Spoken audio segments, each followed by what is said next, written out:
Now, the next factor of production is about the labor. So, labor is one of the important aspect for earning the livelihood, that is the employment level. So, in village Palampur, there are two type of farmers which are having landless families. मतलब कि जिनके पास land नहीं है, वो किसी large या medium farmer की land में काम करते हैं, या फिर वो फार्मर्स जिनके पास लैंड है बहुत थोड़ी है. ठीक है. So here they have mention the story of two poorest farmer in the village. ठीक है, दाला एंड रामकली. सो दाला कहता है कि मेरे पास ना ही कोई लैंड है और मैं सिर्फ दूसरों के खेतों में काम करता हूँ, जो बड़े बड़े फार्मर्स हैं. अब उन्होंने भी, जो बड़े फार्मर्स ने क्या करा है, अपने ही लैंड में जो फार्मिंग की न्यू टेक्निक्स हायर कर ली हैं, लाइक ट्रैक्टर्स ले लिए हैं, हार्वेस्टर ले लिए है. ठीक है, तो हमारा जो काम है वो अब कम हो गया है. और साथ में बता रहा है कि मैंने आई ओ द लोकल मनी लेंडर. ओ मतलब उसने इतने कर्जा पकड़ा है जो मैंने लास्ट ईयर जिसमें से थोड़ा सा दे दिया था, बट मेरे को और लेना पड़ा क्योंकि मेरे फैमिली के खर्चे नहीं चलते थे. ऐसे ही रामकली बता रही है कि घनश्याम जो लार्ज फार्मर था उसने भी हार्वेस्टर ले लिया है और लास्ट सीज़न में तो हमारी बहुत कमाई हो गई थी. इस पर ही उसने बोला कि हमें कोई हार्वेस्टिंग के लिए किसी मज़दूरों की ज़रूरत नहीं है. तो अब वो कह रही है कि मुझे कहीं पे ब्रिक उठाने वाली जो है ब्रिक मेकिंग यूनिट में रायगंज, हमने पढ़ा था ना, रायगंज इनके साथ लगता है एक बड़ा विलेज है. तो वो कहती है मेरे को वहाँ पे जाके कोई अपनी जो है लेबर के लिए टाइम ढूंढना पड़ेगा, वहाँ पे वर्क करना पड़ेगा. ठीक है. फिर वो बोल रही है कि मेरे मनी लेंडर को पिछले ही पैसे बहुत देने वाले हैं और मेरी रेपुटेशन इतनी अच्छी नहीं है और मेरे को वो और मनी लैंड नहीं कर रहा. So this is the condition of labourers in Palampur village. कि या तो उसमें जो फार्मर्स हैं वो बड़ी फैमिलीज़ के हैं और उन्होंने जो टेक्निक है वो मॉडर्न यूज़ करके एम्प्लॉयमेंट लेवल को कम कर दिया है, और जो स्मॉल और मार्जिनल फार्मर्स हैं छोटे मोटे, उनके पास काम ही नहीं इतना है या फिर उनकी क्रॉप ही उनको इतनी नहीं मार्केट में रिटर्न देती. ठीक है. और उसके बाद थर्ड नंबर पे आते हैं लैंडलेस फैमिलीज़. तो लैंडलेस फैमिली मतलब जिनकी अपनी कोई लैंड नहीं है और वो बड़े बड़े खेतों में सिर्फ किसी के अंडर काम करते हैं, और जहाँ पे उनका जो है वेज लेवल, तो वेजेस बेटा here means the returns one labour get for their work. तो वेजेस जो हैं उनकी वेरी करते हैं, मतलब कभी कम मिलते हैं कभी ज़्यादा मिलते हैं. और आपको बेटा ये पता भी होएगा कि हमारी कंट्री में गवर्नमेंट भी रेगुलेट करती है. आपको याद होएगा हमने अपनी सिविक्स में पढ़ा था last year minimum wages act. तो मिनिमम वेजेस एक्ट मतलब कि गवर्नमेंट ने रेगुलेट करा है कि कोई भी किसी पर्सन को इतने पैसों से कम नहीं देगा. ठीक है. बट कई जो रूरल एरियाज़ हैं वहाँ पे एक्सप्लॉयटेशन बहुत होती हैं. मनी लेंडर एक्सप्लॉयट करते हैं लोगों को कि हाँ जी तुसी सानू इन्ने पैसे देने हैं तो असी तुहानू इन्नी दिहाड़ी देनी है, जे करना है काम तो करो नहीं तो ना सही. तो फिर बंदा मजबूरी में क्या करेगा, obviously he work for the less wages. ठीक है. So here they have written the government has in March 17 they have set the labor wages by 300 per day. But उसकी जगह पे बेटा उसको क्या मिलते हैं, दाला को क्या मिलते हैं, सिर्फ 160. So this is what, this is exploitation. ठीक है. So this is the condition in the village Palampur regarding the labour category. ठीक है. और दूसरा एक और रीज़न इनका इस हालत का ये भी है कि वहाँ पे heavy competition for the work is also there. Heavy competition कब होएगा, जब लोग ज़्यादा हैं काम कम है. तो ऑब्वियसली अगर आप नहीं मानोगे तो कोई और मिल जाएगा. So in this way due to heavy competition the farmers are ready to work at low wages. Then afterward, they have explained the capital needed in farming. Now, capital needed. So what I have told you, capital means the money invested. So money invested मतलब उन्होंने पैसा कितना लगाया है business में. ठीक है. तो बिज़नेस में पैसा मतलब एग्रीकल्चर में कितना पैसा लगाना. अब देखो पैसा कहाँ कहाँ लगेगा. अगर तो लार्ज फार्मर है तो वो अपनी ट्रैक्टर खरीदेगा, हार्वेस्टर खरीदेगा, है ना, फर्टिलाइज़र खरीदेगा. तो these are the various inputs जिसके लिए जो कल्टीवेशन के लिए ज़रूरी है. और जो स्मॉल फार्मर्स हैं उनको जो छोटे मोटे खर्चों के लिए जितने भी इनपुट्स के लिए पैसे चाहिए तो वो किसके पास जाएगा, मनी लेंडर. और जब तक उसकी कल्टीवेशन नहीं हो जाती है ना, अगला सीज़न नहीं आ जाता, तो वो उसकी डेट के नीचे दबे चले जाएगा। होता है ना कई बारी कि जब हमारी हार्वेस्टिंग का टाइम आता है तो जो अगर बारिश हो गई है ना, किसी की फसल ख़राब हो गई है, तो उसको नुकसान कैसे होता है? उसको नुकसान इसी वजह से होता है कि उनके डेट्स ही इतनी बढ़ जाती हैं और उनकी सेविंग्स हो जाती हैं zero. So that is why they exploited by the money lender. ठीक है, तो इसमें इन्होंने 2 पॉइंट्स बताए हैं, मोस्ट स्मॉल फार्मर्स के बारे में, और स्मॉल फार्मर्स के बाद सेकंड पॉइंट उन्होंने बताया लार्ज फार्मर्स का। तो दिस इज़ ऑल क्लियर कि जो स्मॉल फार्मर्स हैं उन्होंने बेसिकली अपने इनपुट्स इकट्ठे करने हैं, मतलब उनके सीड्स का खर्चा, फर्टिलाइज़र का खर्चा या पेस्टिसाइड का खर्चा, this which are essential for their crop production.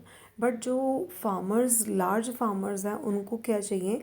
उनकी जितनी भी फैसिलिटीज़ हैं उनके पास अगर हैं, लाइक उनके पास प्रॉपर मीन्स ऑफ है, इरिगेशन है, टेक्निक्स ऑफ कल्टीवेशन है, तो उनकी जितनी भी क्रॉप की होएगी grow, that is the saving part. ठीक है, तो उनमें क्या आ जाएगा? सारी उनमें पैसा जो उनका सेव हो जाएगा। ठीक है, तो ऑब्वियसली सरप्लस किन के पास बचा? लार्ज फार्मर्स के पास। Again the inequality. ठीक है, सो now next they have explained about the sale of surplus farm products. So farm products मतलब जिनकी फार्मिंग होती है, और सरप्लस मतलब कि अपने गुजारे के लिए बचाने के बाद कितना आउटपुट उनके पास बचता है for selling the surplus in the market. अब इसमें भी उन्होंने कंपेयर किया है बेटा 2 फार्मर्स को, एक का नाम बताया है small farmers like Savita and Govind son. मतलब कि ये जो फार्मर्स हैं ये स्मॉल फार्मर की कैटेगरी में आते हैं और इनके पास इनकी आउटपुट जितनी भी होती है वो अपने घर कंजम्पशन करने के लिए रख लेते हैं, और जो एक्स्ट्रा बचता है वो बहुत थोड़ा बचता है। ठीक है, जो कि मार्केट में बेच के सिर्फ उनकी फैमिली नीड्स ही पूरी होती हैं। And second they have given a example of Tejpal Singh. So Tejpal Singh एक लार्जर फार्मर है, ठीक है, उनके इक्विवेलेंट, और जिसका सरप्लस देखो, surplus he 350 quintals of wheat बचता है। तो ऑब्वियसली अगर वो जाके मार्केट में बेचेगा, और वो कह रहे हैं कि वो बेचता है रायगंज मार्केट में, and he has good earnings, तो बेटा जितनी एक सीज़न में गुड अर्निंग्स होंगी उतनी सेविंग बढ़ेंगी, और जितनी सेविंग बढ़ेंगी उतना वो मनी आगे लैंड कर सकेगा और उतना इंटरेस्ट अर्न कर पाएगा, और या फिर उसी सेविंग को वो अगले साल नेक्स्ट प्रोडक्शन के लिए, बेटरमेंट के लिए यूज़ कर सकेगा। तो ऐसे ही वो कह रहे हैं कि जितने भी जो हमारे तेजपाल सिंह जैसे फार्मर्स हैं इस एरिया में, जितनी उनकी सेविंग्स बढ़ती हैं उतना ही वो अपना फिक्स्ड कैपिटल को बढ़ाते हैं। तो फिक्स्ड कैपिटल का मैंने आपको मीनिंग बताया था कि जैसे कि जो वो चीज़ें खरीदना जो आपको लंबे टाइम के लिए फ़ायदा देंगी। अब आप खुद सोचो कि अगर एक पर्सन के पास इतना सरप्लस बच गया कि वो नेक्स्ट अपने सीज़न के लिए अपना नया ट्रैक्टर ले सकता है ना, और वहीं पे जो छोटा मोटा फार्मर है उसकी तो नीड्स ही नहीं पूरी होती, मार्केट तक जाता ही नहीं है, वो इतना बचता ही नहीं है कि वो रायगंज मार्केट में बेचे, तो उसके पास इतनी सेविंग कहाँ से बचेगी। ठीक है, so in this way inequalities are there in the village Palampur. Then afterwards farming activity complete करने के बाद उन्होंने ये बताया कि what are the various non farm activities. So बेटा non farm activities engage 25% of the people. So non farming activity obviously which are not on the farm, मतलब कि जो बेसिकली फार्मिंग से हटके है, जैसे कि ट्रांसपोर्टेशन या फिर डेयरी फैसिलिटी। ठीक है, तो ऐसी एक्टिविटी में सिर्फ 25% लोग इंगेज हैं, काम करते हैं, क्योंकि हमने स्टार्टिंग में ही पढ़ा था कि 75% population are engaged in the agriculture. ठीक है, so in first non farming activity they have explained about the dairy activity. So dairy activity में इन्होंने बताया कि people feed their buffaloes on various kind of grass and jowar, so these are they have the traditional way of having the dairy farming, और उनमें इतनी surplus dairy farming में बचती नहीं है, तो अगर पर्सनस ही कम है काम करने वाले, तो उनके पास उनकी प्रोडक्शन की सेविंग क्या बचेगी। तो जितना भी वो काम करते हैं this is only for their own consumption. Then in second point they have given example of small scale manufacturing in Palampur. So small scale manufacturing में इन्होंने ये बताया है कि कुछ एक छोटी मोटी फैक्ट्रीज़ जो हैं या जो मैन मेड चीज़ें हैं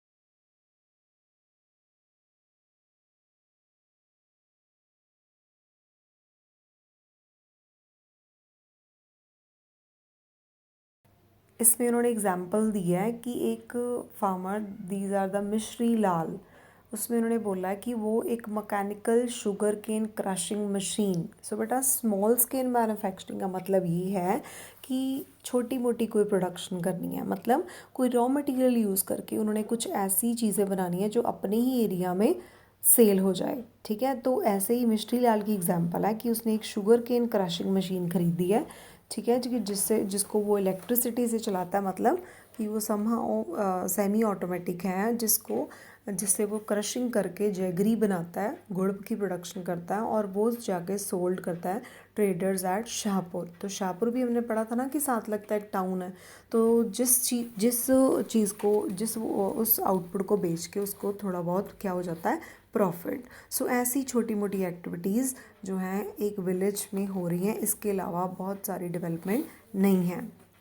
Then, in third non-farming activity, they have explained about the shopkeepers of Palampur. So shopkeeper में छोटी मोटी जैसे एसेंशियल आइटम्स हैं, जैसे इन्होंने बोला ना कि वेजिटेबल्स होगी, वीट, राइस, शुगर, एक कलेक्टिव जो विलेज में जनरल स्टोर में बिकता है, और जनरल स्टोर में वो चीज़ें हैं जो फ्यू फैमिलीज़ की नीड को पूरा करती हैं। ठीक है, so again they have given an example in the coloured box about the Kareem. Kareem एक has opened a computer class centre in a village. मतलब ये भी एक एक्टिविटी है कि वो जो है लोगों को कंप्यूटर सिखाने की कोशिश करता है, मतलब कुछ ऐसे स्टूडेंट्स जो इंटरेस्टेड हैं।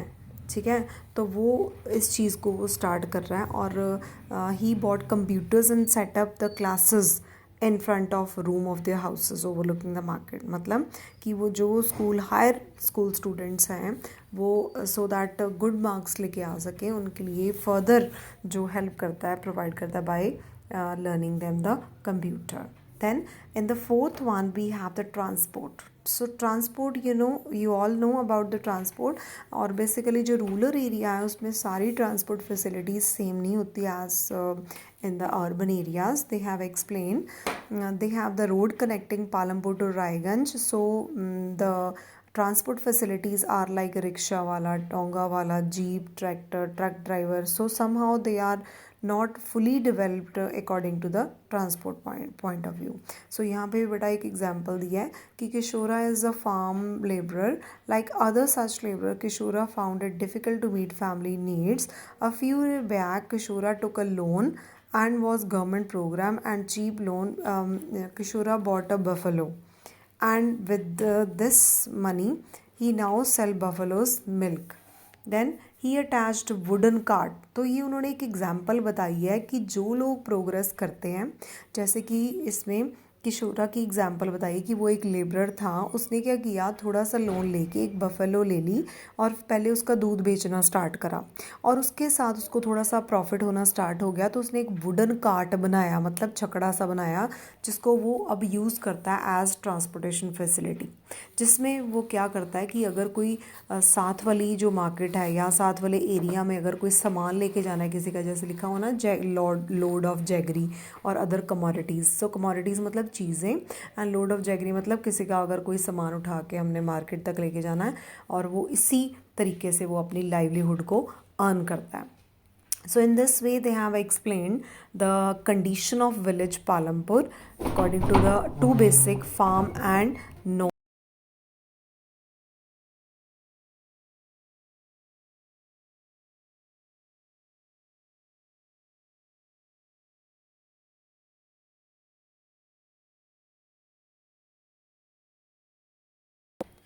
in farming and non-farming activities. So now I will send you certain notes regarding all the questions of regarding this chapter, so you can note it down on your notebooks. So thank you.